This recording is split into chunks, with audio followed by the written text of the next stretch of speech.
ಆವತ್ತು ಮನೇಲಿ ಯಾರೂ ಇರಲಿಲ್ಲ. ನಾವು 4 ಜನ ಅಣ್ಣ ತಮ್ಮಂದರು ಮನೆಯಿಂದ ಹಣ ಕದ್ದು ಸಿನಿಮಾ ನೋಡೋಕೆ ಹೊರಟಿದ್ವಿ. ನಾವು ಅಂದ್ಕೊಂಡಿದ್ವಿ ಎಲ್ಲರೂ ಬರೋಕ್ಕಿಂತ ಮುಂಚೆನೇ ಮನೆ ತಲುಪ್ತೀವಿ ಅಂತ. ಆದರೆ ಸಿನಿಮಾ ನೋಡ್ತಾ ನೋಡ್ತಾ ನಮಗೆ ಸಮಯ ಹೋಗಿದ್ದೇ ಗೊತ್ತಾಗಿಲ್ಲ. ನಾವು ಆಚೆ ಬರುವಾಗ ರಾತ್ರಿ 11 ಗಂಟೆ ಆಗಿತ್ತು. ಅಷ್ಟೊತ್ತಿಗಾಗಲೇ ನಮ್ಮ ಊರಿಗೆ ಹೋಗುವಂಥ ಕಟ್ಟ ಕಡೆಯ ಬಸ್ 9 ಗಂಟೆಗೆ ನಮ್ಮ ಊರನ್ನು ಸೇರಿಕೊಂಡಿತ್ತು. ಈಗ ನಮಗೆ ನಮ್ಮ ಊರನ್ನು ತಲುಪೋಕ್ಕಿದ್ದಂಥ ಏಕೈಕ ಮಾರ್ಗ ಕತ್ತಲು ಮತ್ತು ನಿಗೂಢತೆ ತುಂಬಿದ್ದ ಆ ದಾರಿಗೆ ನಡೆದುಕೊಂಡು ಸಾಗುವಂಥದ್ದು. ನಮ್ಮ ಈ ನಿರ್ಧಾರನ ಕೇಳ್ತಿದ್ದ ಹಾಗೆ ನಮ್ಮ 4 ಜನದಲ್ಲೊಬ್ಬ ಖಡಾಖಂಡಿತವಾಗಿ ಇದನ್ನು ವಿರೋಧಿಸೋಕೆ ಶುರು ಮಾಡ್ದ. ಇವತ್ತು ರಾತ್ರಿ ಮನೆ ತಲುಪದಿದ್ರೂ ಚಿಂತೆ ಇಲ್ಲ, ಯಾವುದೇ ಕಾರಣಕ್ಕೂ ಈ ದಾರಿಲಿ ಮಾತ್ರ ನಡ್ಕೊಂಡು ಹೋಗೋದು ಬೇಡ ಅಂತ ಅಂಗಲಾಚೋಕೆ ಶುರು ಮಾಡ್ದ. ಆದರೆ ಈಗಾಗಲೇ ಮನೆಯವರಿಗೆ ಹೇಳದೆ ಬಂದಿದ್ದ ನಮಗೆ ಮನೆಯವರಿಂದ ಹೊಡೆತಗಳು ಬೀಳ್ತವೆ ಅನ್ನೋ ಭಯ ಇತ್ತು. ಹಾಗಾಗಿ ಗಟ್ಟಿ ಮನಸ್ಸು ಮಾಡಿ ಆ ದಾರಿಲಿ ಸಾಗೋಕೆ ಶುರು ಮಾಡಿದ್ವಿ. ಮಲೆನಾಡ ಕಾಡುಗಳು ಬೆಳಗಿನ ಹೊತ್ತಲ್ಲಿ ಎಷ್ಟು ಸುಂದರವಾಗಿರ್ತವೋ, ರಾತ್ರಿ ಹೊತ್ತು ಅಷ್ಟೇ ನಿಗೂಢತೆಯನ್ನು ತುಂಬಿಕೊಂಡಿರ್ತವೆ. ನಮ್ಮೂರಿನ ಆ ದಾರಿ ಭಯ ಹುಟ್ಟಿಸುವಂಥ ನಿಶ್ಶಬ್ದದಿಂದ ತುಂಬಿಕೊಂಡಿತ್ತು. ಜೀರುಂಡೆಗಳ ಕರ್ಕಶ ಧ್ವನಿ ಆ ದಾರಿ ತುಂಬ ಹಬ್ಬಿತ್ತು. ಇದರ ಜೊತೆಗೆ ಮನೆಯವರಿಂದ ಹೊಡೆತಗಳನ್ನು ತಪ್ಪಿಸ್ಕೊಳ್ಳೋದು ಹೇಗೆ ಅನ್ನೋ ಯೋಚನೆ ನಮ್ಮ ತಲೆಯಲ್ಲಿ ಓಡ್ತಾ ಇತ್ತು. ದಾರಿಲಿ ಸಾಗ್ತಾ ಸಾಗ್ತಾ ನಮ್ಮ ತಲೆಗೆ ಬಂದಂಥ ಯೋಚನೆ ಏನು ಅಂದರೆ, ನಮ್ಮ ಊರಿನಲ್ಲಿ ಇರುವಂಥ ಆ ಕೆರೆ, ನಮ್ಮ ಮನೆ ಹತ್ರ ಇದ್ದಂಥ ಆ ಕೆರೆಗೆ ನಾವು ಯಾವಾಗಲೂ ಮೀನು ಹಿಡಿಯೋಕೆ ಹೋಗ್ತಾ ಇದ್ವಿ. ನಮ್ಮ ಜೊತೆಗೆ ಊರಿನಲ್ಲಿ ಯಾರೇ ಮೀನು ಹಿಡಿಬೇಕಂದ್ರೂ ಅವರು ಹೋಗ್ತಿದ್ದಂಥ ಮೊದಲ ಜಾಗ ಆ ಕೆರೆನೇ ಆಗಿತ್ತು. ಹಾಗಾಗಿ ಮೀನು ತಗೊಂಡು ಹೋಗೋದ್ರಿಂದ ಮನೆಯಲ್ಲಿ ನಮಗೆ ಹೊಡೆತಗಳು ಬೀಳೋದಿಲ್ಲ ಅನ್ನೋ ಯೋಚನೆಯಿಂದ ನಾವು ಆ ಕೆರೆ ಕಡೆ ಹೋಗೋ ಯೋಚನೆನ ಮಾಡಿದ್ವಿ. ಆದರೆ ಆ ಕೆರೆಯ ಮೇಲಿದ್ದ ಎಷ್ಟು ನಿಗೂಢ ಕಥೆಗಳನ್ನು ನಾವು ಕೇಳಿರೋದ್ರಿಂದ ನಮಗೆ ಅಲ್ಲಿ ಹೋಗೋಕೆ ಒಂದು ರೀತಿಯ ಭಯ ಶುರುವಾಯಿತು. ಆದರೂ ನಾವು ಮನೆಯವರಿಂದ ಹೊಡೆತವನ್ನು ತಿನ್ನಬಾರ್ದು ಅನ್ನೋ ಆ ಬಯಕೆ ನಮ್ಮ ಎದೆಯಲ್ಲಿ ಬಂಡ ಧೈರ್ಯನ ಹುಟ್ಟಿಸಿ ನಾವು ಆ ದಾರಿ ಕಡೆ ಸಾಗೋ ಹಾಗೆ ಮಾಡ್ತು.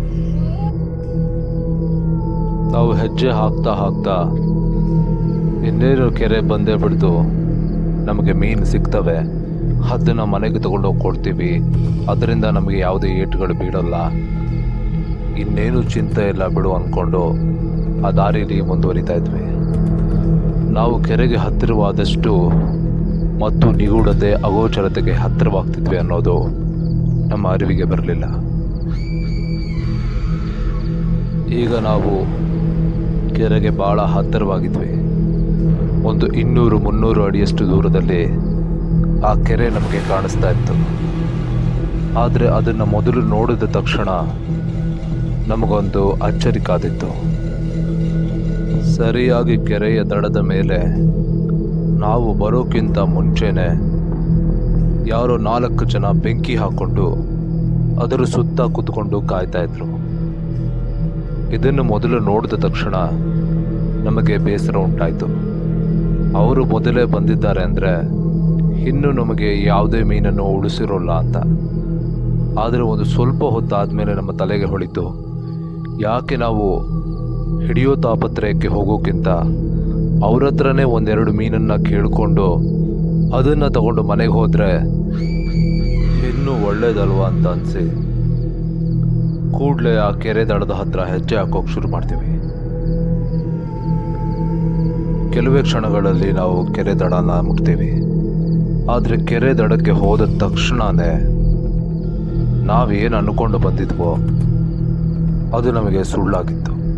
ಯಾಕಂದರೆ ನಾವು ಹತ್ತಿರ ಹೋದಾಗ ಬೆಂಕಿ ಹಾಕೊಂಡು ಸುತ್ತ ಕೂತಿದ್ದ ಆ 4 ಜನ ಅಲ್ಲಿಂದ ಎದ್ದು ಹೋಗಿದ್ರು. ನಮಗನ್ನಿಸ್ತು, ಬಹುಶಃ ನಮ್ಮನ್ನು ನೋಡಿ ತಾವು ಹಿಡಿದಿರೋ ಮೀನನ್ನು ನಮಗೆ ಕೊಡಬೇಕಾಗುತ್ತೆ ಅನ್ನೋ ಕಾರಣದಿಂದ ಅವರು ಅಲ್ಲಿಂದ ಹೋಗಿ ಕದ್ದು ಕೂತ್ಕೊಂಡಿರ್ಬೋದು ಅಂತ. ಈ ಯೋಚನೆ ನಮ್ಮ ತಲೆಗೆ ಬಂದ ತಕ್ಷಣ ನಾವು ಸುತ್ತಲೂ ಹುಡುಕೋಕೆ ಶುರು ಮಾಡಿದ್ವಿ. ನಾವು 4 ಜನ 4 ಕಡೆ ಹುಡುಕ್ತಾ ಇದ್ವಿ.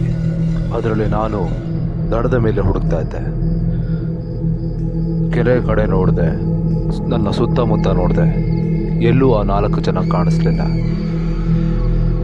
ಹೀಗೆ ಹುಡುಕ್ತಾ ಹುಡುಕ್ತಾ ಗೊತ್ತಿಲ್ಲದೆ ಬೆಂಕಿ ಮೇಲೆ ಕಾಲಿಟ್ಬಿಟ್ಟೆ.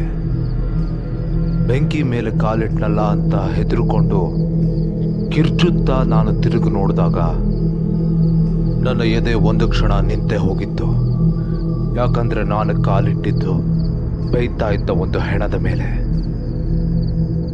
ನಾನು ಸುತ್ತ ನೋಡಿದಾಗ ಅಲ್ಲಿ ಹೂವಿನ ಹಾರ, ಒಡೆದ ಮಡಕೆ ಇದೆಲ್ಲ ಇತ್ತು. ಇದನ್ನು ನೋಡಿದವನಿಗೆ ಒಂದು ಕ್ಷಣ ಉಸಿರೇ ಹೊರಡಲಿಲ್ಲ. ಆಮೇಲೆ ಎಚ್ಚರಗೊಂಡಂತಾಗಿ ಕಿರ್ಚಿದಾಗ ನನ್ನ ಅಣ್ಣ ತಮ್ಮಂದರು ಅಲ್ಲಿಗೆ ಬಂದರು. ಅವರಿಗೆ ಅಲ್ಲಿ ಸುತ್ತಮುತ್ತ ನೋಡಿದ ಕೂಡಲೇ ನಾವು ಎಂಥ ತೊಂದರೆಯಲ್ಲಿ ಸಿಕ್ಕಿದ್ದೀವಿ ಅನ್ನೋದು ಗೊತ್ತಾಗಿತ್ತು. ಕೂಡಲೇ ಎಲ್ಲರೂ ಕಿರ್ಚ್ಕೋತಾ ನಮ್ಮ ಮನೆ ದಾರಿಲಿ ಓಡೋಕೆ ಶುರು ಮಾಡಿದ್ವಿ. ಸುಮಾರು 1 ಮೈಲಿ ದೂರ ಇತ್ತು ನಮ್ಮ ಮನೆಯಿಂದ ಆ ಕೆರೆ. ಎಲ್ಲೂ ಕೂಡ ನಿಲ್ಲದೆ ಉಸಿರು ಕಟ್ಟಿ ಹಿಡ್ಕೊಂಡು ನಮ್ಮ ಮನೇನ ತಲುಪಿದ್ವಿ.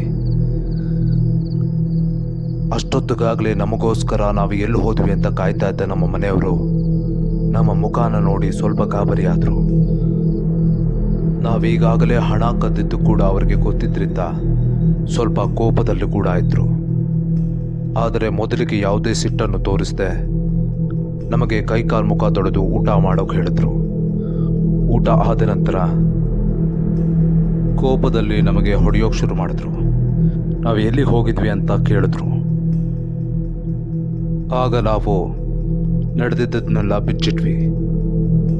ಆಗ ಅವರು ಹೇಳಿದ ಮಾತು ನಮ್ಮಲ್ಲಿ ಇನ್ನೂ ಭಯವನ್ನು ಹುಟ್ಟಿಸ್ತು. ಯಾಕಂದರೆ ನಾವು ಈಗಷ್ಟೇ ನೋಡಿ ಬಂದಂಥ ಹೆಣನ ಸುಡೋದಕ್ಕೆ ನಮ್ಮ ಮನೆಯವರೆಲ್ಲ ಆವತ್ತು ಹೋಗಿತ್ತು. ಅದು ಅವರ ವೃದ್ಧೆಯ ಹೆಣವಾಗಿತ್ತು. ಪಕ್ಕದ ಊರಿನವರಾಗಿದ್ದರಿಂದ ಅವರ ಮಕ್ಕಳೆಲ್ಲ ಹೊರಗಿದ್ದಿದ್ದರಿಂದ ಊರಿನವರೆಲ್ಲ ಸೇರಿ ಅವಳ ಕೊನೆ ಕಾರ್ಯನ ಮುಗಿಸಿದ್ರು. ಅದೇ ಕೆರೆ ಮೇಲೆ ಸುಟ್ಟು ಎಲ್ಲರೂ ಮನೆಗೆ ಬಂದಿದ್ರು. ಜೊತೆಗೆ ನಾವು ಎಂಥ ಅನಾಹುತದಿಂದ ಪಾರಾಗಿ ಬಂದ್ವಿ ಅನ್ನೋದನ್ನು ಕೂಡ ಹೇಳಿದ್ರು. ಆ ಹೆಣದ ಸುತ್ತ ಬೆಂಕಿ ಹಾಕೊಂಡು ಕೂತಂತ ಆ 4 ಜನ ಅವರ ಸಂಬಂಧಿಕರಲ್ಲ, ಪರಿಚಯಸ್ಥರಲ್ಲ, ಅಥವಾ ಹೆಣ ಕಾಯುತ್ತಿದ್ದ ಯಾವುದೇ ಊರಿನ ಗ್ರಾಮಸ್ಥರಲ್ಲ. ಆದರೆ ಆ ಹೆಣನ ತಿನ್ನೋಕೆ ಬಂದಂತ ಪಿಶಾಚಿಗಳು. ನಮ್ಮ ಮನೆಯವರು ಹೇಳಿದ ಪ್ರಕಾರ ಒಂದು ಹೆಣ ಸುಟ್ಟ ನಂತರ ಮಧ್ಯರಾತ್ರಿಯಲ್ಲಿ ಕೆಲವು ಪಿಶಾಚಿಗಳು ಅದನ್ನು ತಿನ್ನೋಕೆ ಬರ್ತವೆ ಅಂತ. ಆವತ್ತು ನಾವು ತಪ್ಪಿಸ್ಕೊಂಡು ಬಂದಂಥ ಆ ಅವಘಡನ ನೆನೆಸ್ಕೊಂಡ್ರೆ ಇವತ್ತು ಕೂಡ ಭಯವಾಗುತ್ತೆ.